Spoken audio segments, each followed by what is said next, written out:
हरे कृष्ण भक्तों, आप सबको गुरु पूर्णिमा की हार्दिक शुभकामनाएं। गुरु ब्रह्मा गुरु विष्णु गुरुदेव महेश्वर गुरु साक्षात् परम ब्रह्म तस्मै श्री गुरवे नमः। अखंड मंडलाकारं व्याप्तं येन चराचरे तत्पदं दर्शितं येन तस्मै श्री गुरवे नमः। अन्धारतिमिरान्धस्य ज्ञानं येन शलाकया चक्षुरुन्मीलितं येन तस्मै श्री गुरवे नमः। हमारे हिंदू धर्म में गुरु पूर्णिमा का विशेष महत्व है। शास्त्रों के अनुसार इसी दिन महर्षि वेदव्यास का जन्म हुआ था। आषाढ़ महीना में ये पूर्णिमा आती है तो इसको आषाढ़ी पूर्णिमा भी कहते हैं। हमारे हिंदू धर्म में गुरुओं को देवताओं से भी ऊंचा दर्जा दिया गया है, इसीलिए इस दिन भारतीयों के लिए बहुत खास होता है। गुरु पूर्णिमा के दिन लोगों ने महर्षि वेदव्यास के पूजा करते हैं और अपने से बड़े गुरुजनों का आशीर्वाद लेते हैं। आज के दिन गुरुओं को पूजा करने से उनकी विशेष कृपा प्राप्त होती है। अगर आप भी गुरु पूर्णिमा के दिन व्रत रख के अपने गुरुओं का आशीर्वाद लेना चाहते हैं तो मैं आज आपको गुरु पूर्णिमा की कुछ पौराणिक कहानियाँ सुनाने चाहती हूँ, जिस प्रकार आप जानेंगे कि एक शिष्य के जीवन में गुरु का महत्व क्या होता है। पहली पौराणिक कथाओं के अनुसार महर्षि वेदव्यास को विष्णु भगवान का ही एक रूप माना गया है। वेदव्यास का माता का नाम सत्यवती और पिता का नाम ऋषि पराशर था। महर्षि वेदव्यास को बचपन से ही आध्यात्मिक में बहुत रुचि थी। उन्होंने अपने माता पिता से प्रभु का दर्शन करने की इच्छा प्रकट की और वन में तपस्या करने की आज्ञा मांगी। वेदव्यास की इसी कथा को सुनकर उसी की माँ ने उनको वन जाने से मना कर दिया। माँ के इस कथा को सुनकर वेदव्यास जी ने वन जाने के लिए हठ करने लगे। वेदव्यास की जिद के कारण माता सत्यवती को उनको वन जाने की अनुमति देनी ही पड़ी। जब वेदव्यास वन जा रहे थे तो पीछे से उनकी माता ने बोली कि जब तुमको घर की याद आ जाए तुम घर को चले आना। माता के इस वचन को सुनकर वेदव्यास जी वन को चल पड़े और वो वन में जाके बहुत तपस्या किए और तपस्या के कारण भगवान प्रकट होके उनको संस्कृत भाषा का ज्ञान दे दिया। इसके बाद उन्होंने वेद, महाभारत, 18 पुराण और भागवत की रचना की और ब्रह्मसूत्रों की भी रचना की। लोगों को ज्ञान देने के कारण हम उन्हें गुरु पूर्णिमा के दिन प्रथम गुरु के हिसाब से याद करते हैं। गुरु पूर्णिमा की जब जब याद की जाती है तो शिष्य आरुणि की सब याद करते हैं। ये कथा तब की है जब आज की तरह स्कूल कॉलेज नहीं हुआ करते थे। तब छात्र विद्या अध्ययन के लिए गुरुकुल को जाया करते थे। तब महर्षि भौमिक के आश्रम में शिष्यों ने शिक्षा प्राप्त करने के अलावा अन्य सारा काम भी करते थे और गुरु के सेवा में भी तत्पर रहते थे। सबकी काम बटे हुए थे।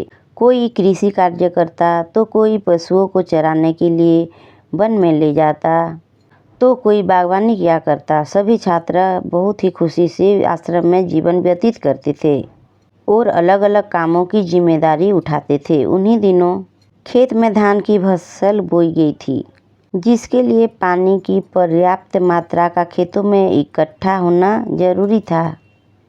सभी बारिश होने का इंतजार कर रहे थे।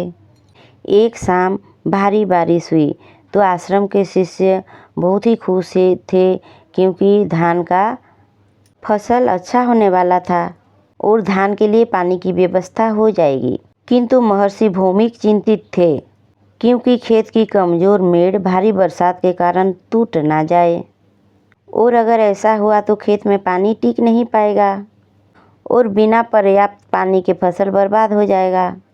शिष्यों ने ऋषि भौमिक के माथे में जब चिंता की लकीरें देखी तो कारण पूछा। महर्षि भौमिक ने अपना चिंता शिष्य को व्यक्त कर दिया। उनकी बात सुनकर सभी शिष्य परेशान हो गए। किसी की समझ नहीं आया कि ऐसे मौसम में क्या किया जाए।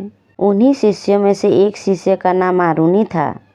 उन्होंने ऋषि से आज्ञा मांगी कि वो खेत के मेड़ देख के आए। महर्षि ने उनको आज्ञा देते हुए कहा कि पुत्र, अगर खेत का मेड़ टूट जाए तो उसकी मरम्मत कर देना। खेत में पानी का जमा रहना बहुत जरूरी है। आरुणि अपने गुरु की आज्ञा लेकर भारी बारिश में खेत की ओर चल पड़ा। खेत पहुंचकर वो देखे कि खेत के चारों तरफ की मेड़ टूट गई है और खेत का चारों तरफ पानी बह रहा है। आरुणि तुरंत प्रयासों में जुट गए।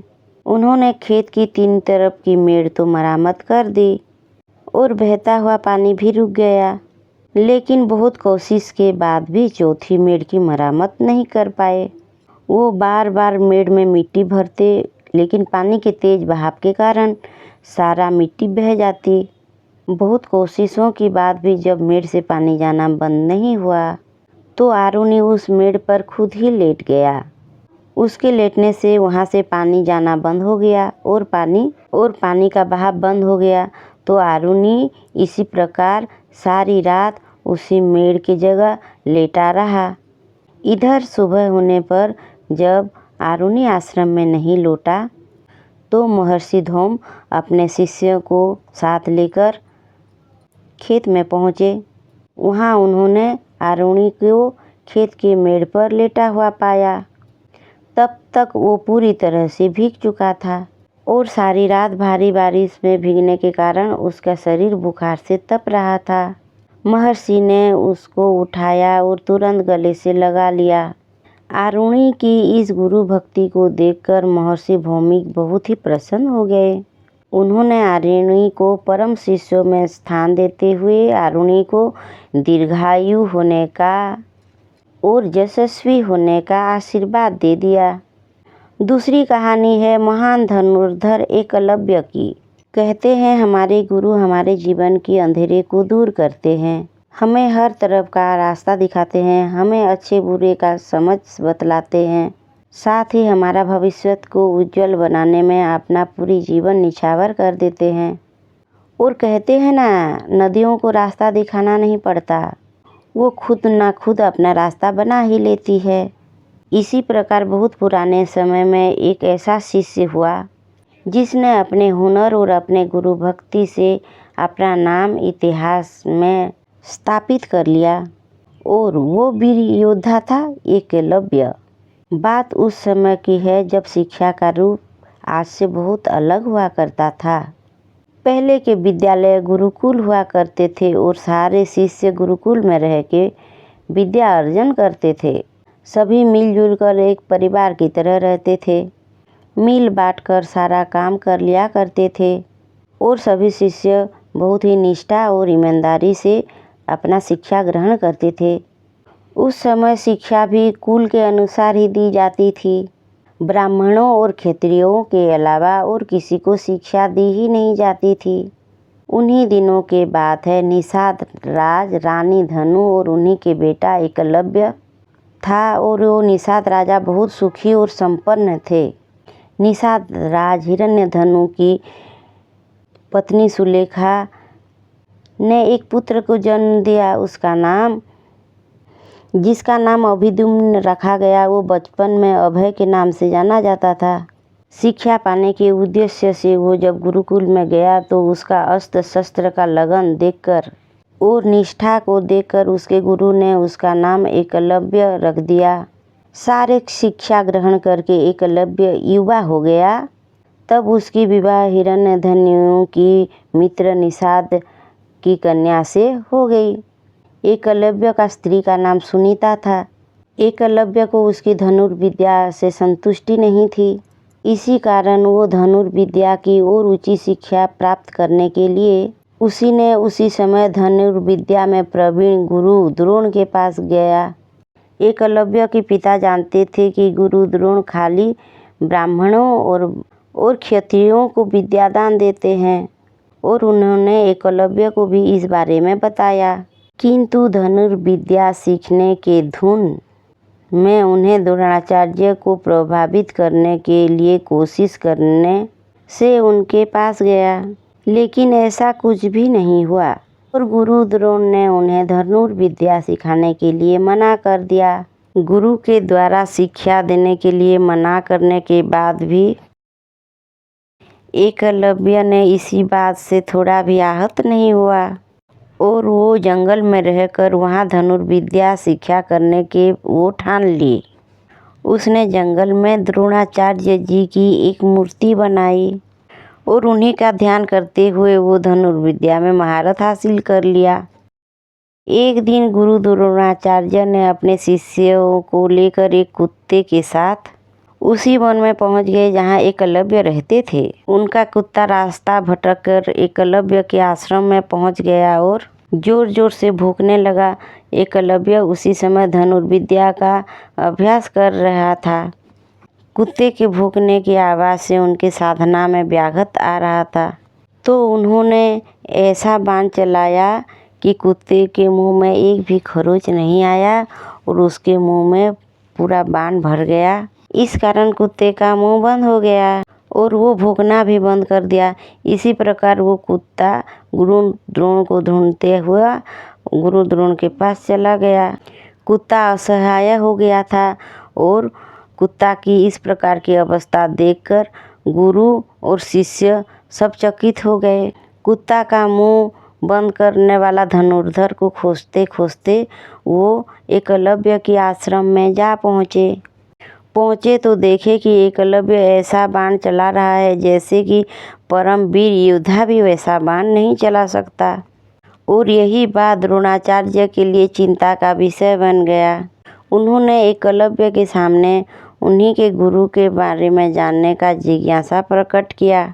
एकलव्य ने उन्हें एक प्रतिमा दिखाया और उन्हें जानकर और भी आश्चर्य हुआ कि द्रोणाचार्य को मानस गुरु मानकर एकलव्य ने खुद ही अपने प्रयासों से इतना बड़ा वीर बन गए। द्रोणाचार्य जी अपने ही प्रतिमा को देखकर गुरु द्रोण ने कहा कि अब तुम्हें अगर मुझे अपना गुरु मानते हो तो गुरु दक्षिणा के तौर पर मुझे कुछ दो। एकलव्य ने तो गुरु के लिए अपने प्राण तक निछावर करने के लिए कहा, लेकिन गुरु द्रोण ने अपने गुरु दक्षिणा में उनका एक अंगूठा मांगा। गुरु द्रोण को ये चिंता सताया जा रहा था कि वो अर्जुन से श्रेष्ठ योद्धा न बन जाए, और अगर ऐसा योद्धा बन गया तो अर्जुन महायोद्धा नहीं बन पाएगा और अर्जुन को महाधनुर्धर होने के जो वचन दिया था वो तो झूठा हो जाएगा। और एकलव्य ने भी बिना हिचकिचाहट के अपना एक अंगूठा गुरु को समर्पण कर दिया। एकलव्य के इस गुरु भक्ति से महर्षि द्रोण बहुत प्रसन्न हो गए। द्रोणाचार्य ने एकलव्य को आशीर्वाद दिया और बोला, जब जब पृथ्वी में गुरु और शिष्य का बात आएगा तुम्हारा नाम प्रथम लिया जाएगा। ये थी गुरु पूर्णिमा के दिन सुने जाने वाली कुछ पौराणिक कथाएं।